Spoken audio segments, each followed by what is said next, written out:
எங்களுக்கு அதிலே ஒரு வணக்கம் இருக்கும் போது படிப்பினை பெற வேண்டிய பல்வேறு விஷயங்களையும் ஹிக்மத்துகளையும் இபரத்துகளையும் அல்லாஹ் தஆலா அந்த வணக்கத்தோடு சேர்த்து இணைத்து வைத்திருப்பார். ஒரு புதிய ஹிஜ்ரி ஆண்டினுடைய ஆரம்பம். இந்த ஆரம்பத்தில் வரக்கூடிய முதலாவது ஒரு அமலாக 2 நோன்புகளை அல்லாஹ் சுப்ஹானஹு வ தஆலா இந்த உம்மத்தின் மீது சுன்னத்தாக்கி இருக்கிறார்.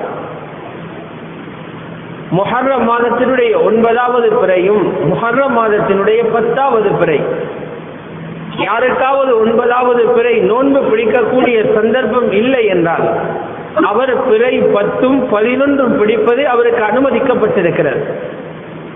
அந்த 2 நாட்களையும் 9வது நாளினுடைய நோன்பை தாசுஆவுடைய நோன்பென்று அழைப்போம், 10வது நாளினுடைய நோன்பை ஆஷூராவுடைய நோன்பென்று அழைப்போம். ஹஜ்ரத் ரசூலுல்லாஹி ஸல்லல்லாஹு அலைஹி வஸல்லம் இந்த 2 தினங்களிலும் நோன்பு பிடிப்பதை சுன்னத்தாக்குகிறார்கள். அதற்காக மிகப்பெரிய கூலியையும் அல்லாஹ்விடத்தில் இருப்பதாக அறிவிக்கின்றார்கள். இந்த அளவுக்கு நபி அலைஹிஸ்ஸலாத்து வஸ்ஸலாம் சொல்கிறார்கள் என்றால் முஸ்லிம் ஷரீஃபில் பதியப்பட்டிருக்கக்கூடிய செய்தி, யார் ஆஷூராவுடைய தினத்தில் நோன்பு வைக்குகின்றாரோ அல்லாஹ் சுப்ஹானஹு வ தஆலா கடந்த ஒரு வருடத்தினுடைய பாவங்களுக்கு அந்த நோன்பை குற்ற பரிகாரமாக கஃபாராவாக ஆக்குகின்றார். அல்லாஹ்வுடைய நல்லடியார்களே, ஒரு வருடம் 365 நாட்கள். இந்த 365 நாட்களில் நடந்த பாவங்களுக்கு அந்த நாட்களில் அல்லாஹுக்கு மாற்றமாக அந்த அடியான் செய்த சிறிய சிறிய பாவங்களுக்குரிய குற்ற பரிகாரமாக வெறும் 13-14 மணித்தியாலங்கள் பசியோடு தாகத்தோடு இருக்கக்கூடிய அந்த நோன்பை வைத்து அல்லாஹ் மன்னிப்பு கொடுக்கிறார் என்றால் அல்லாஹுடைய அருளையும் அவனுடைய பரோபகார தன்மையையும் ஒவ்வொரு மனிதனும் இலகுவாக விளங்கிக் கொள்ள முடியும். இன்று ஒரு மனிதன் இன்னொரு மனிதனுடன் நடந்து கொள்ளும் போதே அந்த மனிதனால் ஏதாவது ஒரு தவறு நடந்து விட்டால் அந்த தவறை மன்னித்து விட்டு என்று சொன்னாலும் திரும்ப அவனை காணும் போது ஞாபகம் வருகிறது. ஏதாவது சந்தர்ப்பங்கள் வரும்போது அந்த தவறை நினைவூட்டுகின்றான். மன்னித்து விட்டேன் என்று சொல்லிவிட்டு திரும்ப ஞாபகப்படுத்துகின்றான். ஏன்? நடந்த ஒரு தவறை மன்னித்து விடுவது என்பது அவரை இலகுவான ஒரு காரியம் அல்ல. அல்லாஹ் சுப்ஹானஹு வ தஆலா அவனுடைய செயற்பாடு எப்படி? ஒரு ஆஷூராவுடைய நோன்பை கொண்டு கடந்த வருடம் நடந்த ஒரு வருடத்தினுடைய சிறு சிறு பாவங்களை அல்லாஹ் சுப்ஹானஹு வ தஆலா மன்னித்து விடுகின்றான். ஆனால் இங்கு கவனிக்க வேண்டிய விஷயம் என்னவென்றால், இந்த ஆஷூராவுடைய நோன்புக்கு பின்னால் ஒரு வரலாறு மறைந்திருக்கிறது. அந்த வரலாறு தான் முழு உம்மத்துக்கும் கியாமத்தினால் வரை வரக்கூடிய ஒவ்வொரு மனிதனுக்கும் மிகப்பெரிய பாடத்தை அல்லாஹ் சுப்ஹானஹு வ தஆலா மறைத்து வைத்திருக்கின்றான். அந்த வரலாறினுடைய சாரம்சம் என்ன? ஒரு மனிதனுக்கு கிடைக்கக்கூடிய ஆட்சி, ஒரு மனிதனுக்கு கிடைக்கக்கூடிய அதிகாரம், ஒரு மனிதனுக்கு கிடைக்கக்கூடிய செல்வாக்கு அல்லது ஒரு மனிதனுக்கு கிடைக்கக்கூடிய செல்வம், இந்த எந்த ஒரு விடயமும் அடுத்த மனிதனுக்கு அநியாயமாக அமைந்துவிடக் கூடாது. அடுத்த மனிதனை நசுக்கக்கூடியதாக அமைந்துவிடக் கூடாது. அவ்வாறு யாராவது அநியாயம் செய்ய நினைப்பார்களே ஆனால் அவர்களுடைய செயற்பாடு, அவர்களுடைய அந்த ஆட்டம் காலம் குறுகியதாக அமைந்துவிடும்.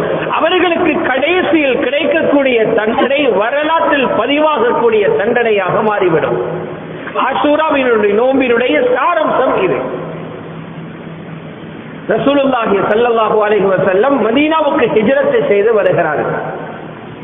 அப்போது மக்காவிலே குறைஷிகள், இஸ்லாத்தை ஏற்காத அந்த குறைஷிகள் சிலை வணக்கத்தில் இருந்த குஃபார்கள் கடுமையான எதிர்ப்பு தெரிவித்து முஸ்லிம்களுடைய உரிமைகளை பறிக்குகின்றார்கள்.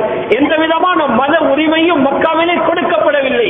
இதனால் அல்லாஹ்வுடைய கட்டளைக்கு அமைவாக ஹஜ்ரத் முஹம்மது ஸல்லல்லாஹு அலைஹி வஸல்லம் ஹிஜ்ரத் செய்து மதீனாவுக்கு வருகிறார்கள்.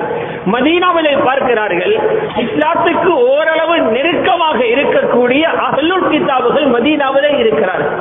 அஹ்லுல் கிதாபுகள் யார்? எங்களுக்கு எவ்வாறு ஒரு குர்ஆன் கொடுக்கப்பட்டிருக்கிறதோ அது போன்று ஒரு காலத்தில் அல்லாஹ்வினால் வேதம் கொடுக்கப்பட்ட 2 கூட்டத்தார்கள், தௌராத் கொடுக்கப்பட்ட யூதர்கள், இன்ஜீல் கொடுக்கப்பட்ட கிறிஸ்துவர்கள். இந்த 2 கூட்டத்தார்களும் மக்கா மதீனாவிலே இருப்பதை ஸல்லல்லாஹு அலைஹி வஸல்லம் பார்த்தார்கள். ஓரளவுக்கு காபிர்களாக இருந்தாலும் ஏதோ அல்லாஹ்வுடைய வேதத்தை இவர்கள் வைத்துக் கொண்டிருக்கிறார்கள். இவர்களுடைய கைகளினால் பல திருத்தங்களை மாற்ற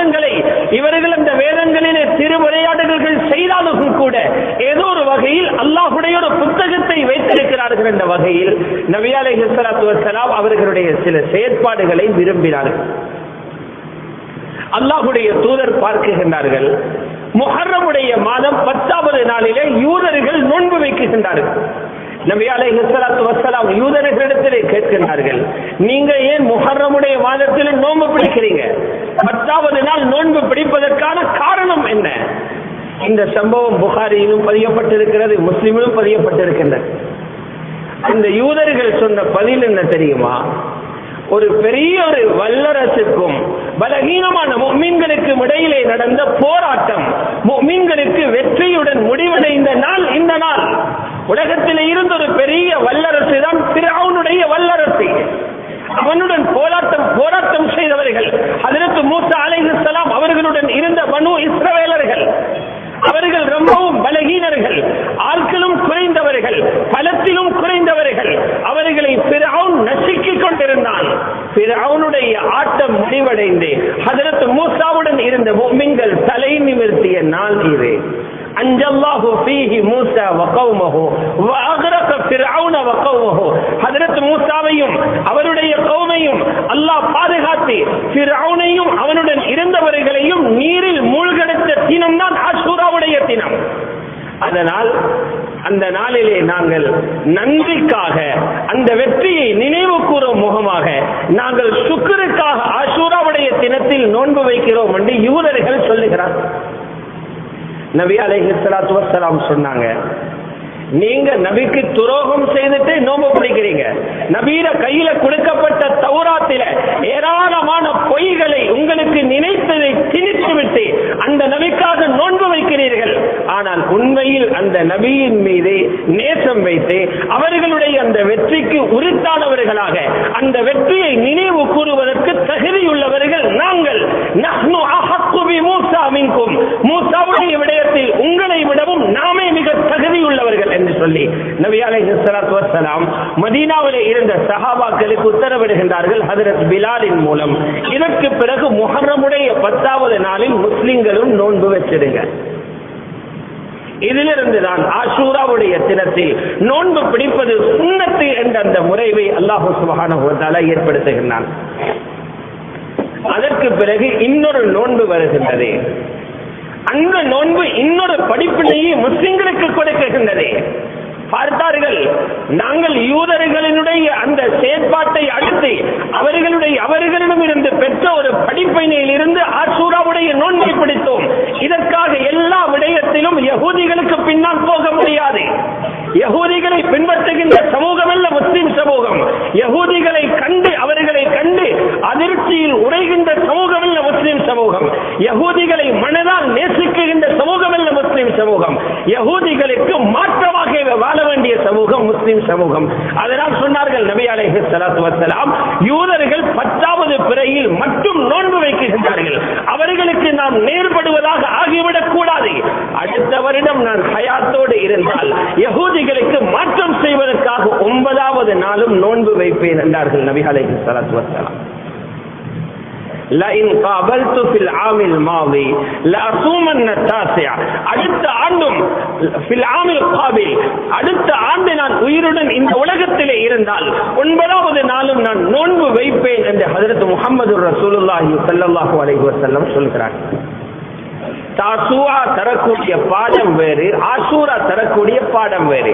ஆஷூரா தருகிறது அக்கிரமக்காரர்கள் அக்கிரமம் பண்ணலாம், அநியாயம் செய்பவர்கள் அநியாயம் செய்யலாம். ஆனால் அவர்களுடைய ஆயுள் குறைவானது. அவர்களுக்கு கிடைக்கின்ற தண்டனை அது மிகவும் வரலாற்று ரீதியான பொறுக்க முடியாத தண்டனையாக ஆகும் என்ற பாடத்தை ஆஷூரா தருகின்றது, தாசூஆ தருகின்றது. யூதர்கள்